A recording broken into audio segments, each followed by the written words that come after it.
So ಈ ತಮಗೂ ಕೂಡ ನೋಡಿ ಒಂದೆರಡು ಎಕ್ಸಾಂಪಲ್ ಕೊಟ್ಟಿರ್ತಾವೆ. ಮಧ್ಯರಾತ್ರಿ ಫೋನ್ ಮಾಡಿದಂಥ ಸಂದರ್ಭದಲ್ಲಿ ಬಂದುಬಿಡಿ, ಈಗಲೇ ಬಂದುಬಿಡಿ ಅಂತ ಹೇಳಿದ್ದು. ಇದು ಈ ಯಾವುದಾದ್ರೂ ಒಂದು ಸಂದರ್ಭದಲ್ಲಿ ಭಾಳ ಕ್ಲಿಷ್ಟಕರವಾದಂಥ ಸಂದರ್ಭಗಳನ್ನು ಎದುರಿಸಿದ್ದೀಯಾ ಸರ್?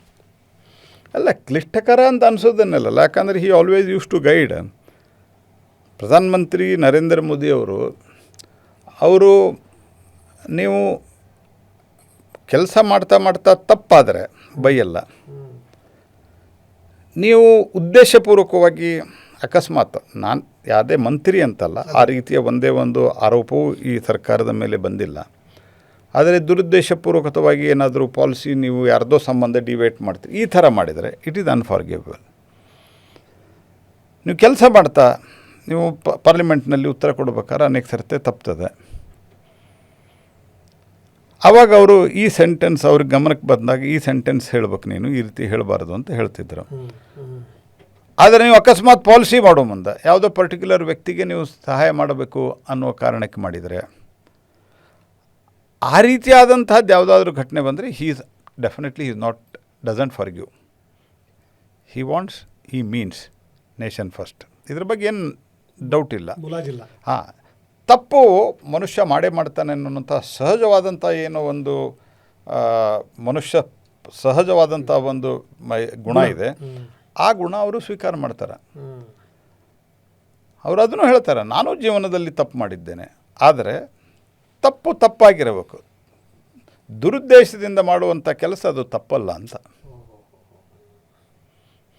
ಹಾಗಾಗಿ ಅವರು ಕಲೀಗ್ಸಿಗೆ ಎದ್ದು, ಅವರ ಕ್ಯಾಬಿನೆಟ್ ಕಲೀಗ್ಸ್ ಅಂತ ನಾವೆಲ್ಲ ಇದ್ದೀವಿ, ಅವ್ರ ಜೊತೆ ಕೆಲಸ ಮಾಡೋದು ಒಂದೇನೋ ಕಷ್ಟ ಭಾರ ಅಂತ ಅನಿಸಲ್ಲ. Because he leads by an example.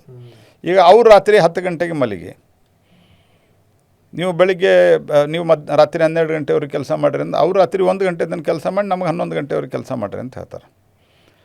ನಾನು ಒಂದು ಸರ್ತೆ ಪಾರ್ಲಿಮೆಂಟ್ನಲ್ಲಿ ಒಂದು ಚರ್ಚೆ ನಡೆದಿತ್ತು 11:15. ನ್ಯಾಚುರಲಿ PM ಆ ಟೈಮ್ ಪಾರ್ಲಿಮೆಂಟ್ನಲ್ಲಿರಲ್ಲ. ನನಗೆ ರಾತ್ರಿ 11:15 ಫೋನ್ ಮಾಡಿದರು. फ़ोन ಮಾಡಿ ಕಹಾ ಹೇ ಅಂತಂದ್ರೆ, ನಾನು ಮೈ ಪಾರ್ಲಿಮೆಂಟ್ ಮೇ ಹೂ ಸರ್, ಓ ತೋ ಮೈ ಜಾನ್ತಾ ಹೂ ಅಂಥೇಳಿ ಸುಮ್ಮನೆ ಹಾಸ್ಯ ಮಾಡಿದರು. तो क्या सर कुछ इंस्ट्रक्शन है ಅಂತ ಕೇಳಿದೆ ನಾನು. कुछ इंस्ट्रक्शन नहीं है तो जब आप काम कर रहे हैं मैं भी कर रहा हूँ ಅಂತ ಹಾಸ್ಯ ಮಾಡಿದರು. ಹಂಗಾಗಿ ನಮಗೇನು ಅನ್ನಿಸ್ತದೆ, ನಮ್ಮ ಪ್ರಧಾನಮಂತ್ರಿ ಇಲ್ಲಿ ಅವ್ರು ಯಾಕೆ ಬಂದಿಲ್ಲ ಅಂತ ಅವ್ರಿಗೆ ಯಾರೂ ಕೇಳಲ್ಲ. ನೋಬಡಿ ಆಸ್ಕ್, ನೀವು ಯಾಕೆ ಪಾರ್ಲಿಮೆಂಟ್ನಲ್ಲಿ ರಾತ್ರಿ 12ಕ್ಕೆ ಬಂದಿಲ್ಲ ಅಂತ. ಯಾಕಂದ್ರೆ 12ಕ್ಕೆ ಡಿಸ್ಕಷನ್ ನಡೀತಿತ್ತು, ನೆಕ್ಸ್ಟ್ ಡೇ ರಿಪ್ಲೈ ಇತ್ತು. ಬಟ್ ಪ್ರೈಮ್ ಮಿನಿಸ್ಟರ್ ಮಲಗಿರ್ಬೋದಾಗಿತ್ತು. he 74, 75 at that time, 72, 73. But he was working.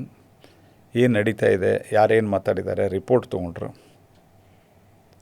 So ಇದೇನು ಅನ್ನಿಸ್ತು ನಿಮಗೆ, ನ್ಯಾಚುರಲಿ ಈ ಮನುಷ್ಯ ಇಷ್ಟು ಕೆಲಸ ಮಾಡ್ತಾ ಇದ್ದಾರೆ, ಆದರೆ ನಾವು ಅವರ ಜೊತೆಗಿದ್ದವರು, ನಮಗೆ ಅವಕಾಶ ಕೊಟ್ಟಿದ್ದಾರೆ ಅವರು, ನಾವು ಕೆಲಸ ಮಾಡ್ಬೇಕಂತನೂ ಸಹಜವಾದಂಥ ಭಾವ ಇದೆ. ಹೀಗಾಗಿ ನಾವು I am very proud that ಅವರು ತಾವು ಕೆಲಸ ಮಾಡ್ತಾರೆ, ನಮಗೂ ಕೆಲಸಕ್ಕೆ ಹಚ್ತಾರೆ. ಅಲ್ಲ, ಅದರಲ್ಲೂ ಈ ನಿಮ್ಮದು ಅವ್ರದ್ದು ಬಾಂಧವ್ಯ ಮೋದಿಯವ್ರ ಜೊತೆಗಾಗಿರ್ಬೋದು, ಅಮಿತ್ ಶಾ ಅವ್ರ ಜೊತೆಗಾಗಿರ್ಬೋದು. ಯಾಕಂದರೆ ನಾನು ತುಂಬ ಒಬ್ಬ ಜರ್ನಲಿಸ್ಟ್ ಆಗಿ ಏನೇನು ಡೆವಲಪ್ಮೆಂಟ್ಗಳಿದೆ ಅದನ್ನು ಭಾಳ ನಾನು ತುಂಬ ಕೀನ್ಲಿ ಅಬ್ಸರ್ವ್ ಮಾಡ್ತಾ ಇರ್ತೀನಿ. ನಿಮಗೆ ತುಂಬ ಅವರು ನಿಮ್ಮ ಮೇಲೊಂದು ಅಪಾರವಾದಂಥ ವಿಶ್ವಾಸ ಇದೆ. ಯಾಕಂದರೆ ದೊಡ್ಡ ದೊಡ್ಡ ವೇದಿಕೆಗಳಲ್ಲಿ ಅವರು ನಿಮ್ಮ ಹೆಸರನ್ನು ಹೇಳಿ, ಅದರಲ್ಲೂ ನೀವು ಈ ಗಣಿ ಖಾತೆಯನ್ನು ನಿರ್ವಹಿಸ್ತಿದ್ದಂಥ ಸಂದರ್ಭದಲ್ಲಿ ನಿಮ್ಮ ಕೆಲಸ ಕಾರ್ಯಗಳನ್ನು ಅವರು ತುಂಬ ಸಂದರ್ಭಗಳಲ್ಲಿ ಮೆಚ್ಕೊಂಡಿದ್ದಿದೆ, ಭಾಳ ಅದ್ಭುತವಾಗಿ ಕೆಲಸ ಮಾಡಿದ್ರಿ ಅಂತ. ಹೇಗೆ ಸರ್ ಅದು?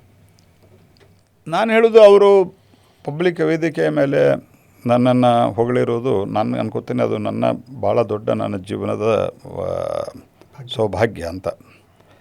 ಯಾಕಂದರೆ ನನಗೆ ಹೇಳಲಿಕ್ಕೇನೂ ಸಂಕೋಚ ಇಲ್ಲ. ಕೋಲು ಮೈನ್ಸ್ ಡಿಪಾರ್ಟ್ಮೆಂಟ್ ನಾನು ಕೊಟ್ಟಾಗ ನನಗೆ ಅದ್ರ ಬಗ್ಗೆ ಏನು ಗೊತ್ತಿರಲಿಲ್ಲ. But why prime minister was happy as for as I have understood. ಅವರು ಏನು ನಮಗೆ ಸೂಚನೆ ಕೊಡ್ತಾಯಿದ್ರು, ಇದನ್ನು ಮಾಡಬೇಕು, ನಾನು ಚಾಚು ಚಪ್ಪದ ಮಾಡಿದ್ದೇನೆ. ಅಂದರೆ ಅವರು ಹೇಳ್ತಾಯಿದ್ರು ಇದನ್ನು ಮಾಡಬೇಕು, ಇದು ಒಳ್ಳೆಯದಾಗತ್ತೆ ಅಂತ. ನಾವು ಅದನ್ನು ಗ್ರಾಸ್ಪ್ ಮಾಡಿಕೊಂಡು, ನಾವು ಅವರೇ ಹೇಳಿದ್ದೆ, ಐಡಿಯಾ ಅವ್ರದ್ದು, ಡಿಸಿಷನ್ ಅವ್ರದ್ದು, ಆದರೆ ಅದನ್ನು ನಾವು ಮಾಡಿದ್ದೇವೆ. ಸೊ ಹಾಗಾಗಿ ಪ್ರಧಾನಮಂತ್ರಿಗಳಿಗೆ ಒಳ್ಳೆ ಎಕ್ಸಿಕ್ಯೂಷನ್ ಮಾಡಿದ್ದಾನೆ ಅಂತ ಹೊಗಳಿದ್ದಾರೆ. ಹಂಗೆ ಅವ್ರ ಎಲ್ಲ ಕಲೀಗ್ಗಳಿಗೂ ಸಹಿತ ಅವರು ಕೆಲಸ ಮಾಡೋಕ್ಕೋಸ್ತಾರೆ ಮತ್ತು ಅವರು ಕೆಲಸ ಮಾಡಿದ ನಂತರ ಐಡಿಯಾ ಅವ್ರದ್ದು ಇರ್ತದೆ. And he doesn't leave anything ಚಲ್ತಾ ಹೇ, ಇದು ಸ್ವಲ್ಪ ಹಿಂಗಾದ್ರೆ ಆಗಲಿ ಇದೆಂದು ಇಲ್ಲ. ಹಿಂಗಾಗಿ ಹಿ ಈಸ್ ಎ ಪರ್ಫೆಕ್ಷನಿಸ್ಟ್. ಆ ಪರ್ಫೆಕ್ಟಾಗಿ ಕೆಲಸ ಮಾಡಬೇಕು ಅಂತ ಅಪೇಕ್ಷೆ ಪಟ್ಟಾಗ ಅವ್ರು ಎಲ್ಲರಿಗೂ ಗೈಡ್ ಮಾಡ್ತಾರೆ. ಸುಮ್ಮನೆ ಒತ್ತಡ ಹಾಕಿ ಅವ್ರು ಹೋಗಿ ಮನೆಯಲ್ಲಿ ಆರಾಮಿದ್ದು ನೀನು ಇದನ್ನು ಮಾಡು ಅಂತ ಹೇಳಿ ಹೋಗಲ್ಲ. ಪ್ರತಿಯೊಂದು point to point he tries to explain, convince and guide. ಅದೆಲ್ಲ ಆದ ನಂತರ ನೀವು ಎಕ್ಸಿಕ್ಯೂಟ್ ಮಾಡಿದ ನಂತರ ಅವ್ರದ್ದೇ ಇದ್ದರೂ ಸಹಿತ ಅವರು ನಮ್ಮನ್ನು ಹೊಗಳ್ತಾರಲ್ಲ, ಆ ಮನುಷ್ಯನ ಬಗ್ಗೆ ಗೌರವ ನಿಮ್ಮದು 100 ಪಟ್ಟು ಜಾಸ್ತಿ ಆಗ್ತದೆ. ಆಮೇಲೆ ಇನ್ನಷ್ಟು ಶ್ರದ್ಧೆಯಿಂದ ಕೆಲಸ ಮಾಡಬೇಕು ಅಂತ ನ್ಯಾಚುರಲಿ, ಬಿಕಾಸ್ ಐಡಿಯಾ ಅವ್ರು ಕೊಟ್ಟಿರ್ತಾರೆ, ಹೇಳೋದು ಹೆಂಗೆ ಮಾಡಬೇಕು ಅಂತ ಹೇಳಿರ್ತಾರೆ, ಅಧಿಕಾರಿಗಳಿಗೆ ಸೂಚನೆ ಕೊಟ್ಟಿರ್ತಾರೆ ಇದನ್ನು ಮಾಡಬೇಕು, ಅವ್ರು ಏನು ಹೇಳ್ತಾರೆ ಅದನ್ನು. ನನಗೆ ಚೆನ್ನಾಗಿ ನೆನಪಿದೆ, ಕೋಲ್ದಲ್ಲಿ ನಾವು ಮೇಜರ್ ಚೇಂಜಸ್ ಮಾಡಬೇಕಾದ್ರೆ ಈ ಕೋಲ್ದಲ್ಲಿ ಹಿಂದಿಂದ ಕೋರ್ಟ್ನಲ್ಲಿ ಹೋದಂಥ ಘಟನೆ ಕಾರಣದಿಂದ ಭಾಳಷ್ಟು ಜನ ಅಧಿಕಾರಿಗಳು ಹೆದರಿದ್ರು. ಇದು PM ಅವ್ರದ್ದು ಒಂದೇನಿತ್ತು, ನಮಗೆ ಕಲ್ಲಿದ್ದಲು ಅವೈಲೇಬಲ್ ಇರಬೇಕು. 2029 ಒಳಗಾಗಿ ನಮ್ಮ ದೇಶದಲ್ಲಿ ನಮ್ಮ ದೇಶದಲ್ಲಿ ಹೈಯೆಸ್ಟ್ ಕಲ್ಲಿದ್ದಲಿದೆ. ಹೌದು.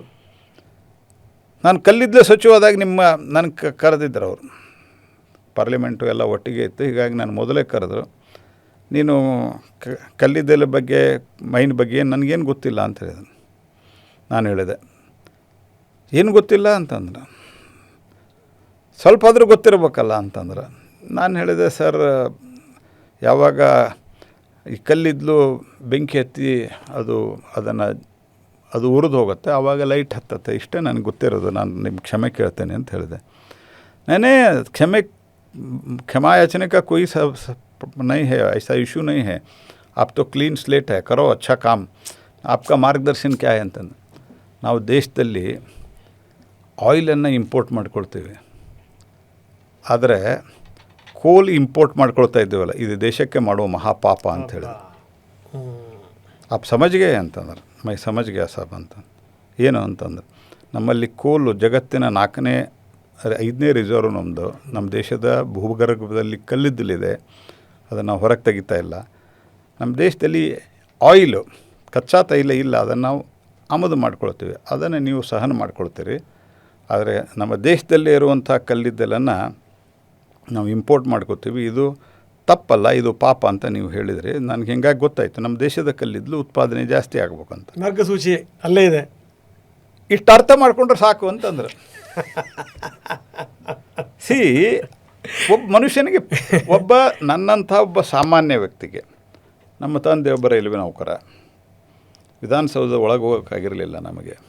ವಿಧಾನಸೌಧ ನೋಡೋದಕ್ಕೆ ಪಾರ್ಲಿಮೆಂಟ್ ಒಳಗೆ, ಅಂದರೆ ನಾನು ಪೊಲಿಟಿಕಲ್ ಫೀಲ್ಡಿಗೆ ಬರೋಕ್ಕಿಂತ ಮೊದಲು ಸ್ಟೂಡೆಂಟ್ ಇದ್ದಾಗ ನಮ್ಮ ತಂದೆ ಕರ್ಕೊಂಡು ಹೋಗಿದ್ರು, ವಿಧಾನಸೌಧ ತೋರಿಸ್ತೀನಿ ಅಂತ.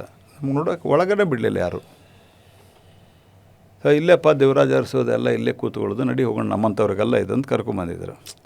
ಆದರೆ ನಮಗೆ ಇಷ್ಟು ಗೈಡ್ ಮಾಡಿ ಈ ಜಾಗಕ್ಕೆ ತಂದು ಕೂಡಿಸಿ ಇಷ್ಟು ನಿಖರವಾದ ನಿರ್ದೇಶನವನ್ನು ಕೊಟ್ಟು ಮಾಡಿದಾಗ ಸಹಜವಾಗಿ ಏನು ಅನಿಸುತ್ತೆ, I should work because of nation, I should work because my leader is Modi.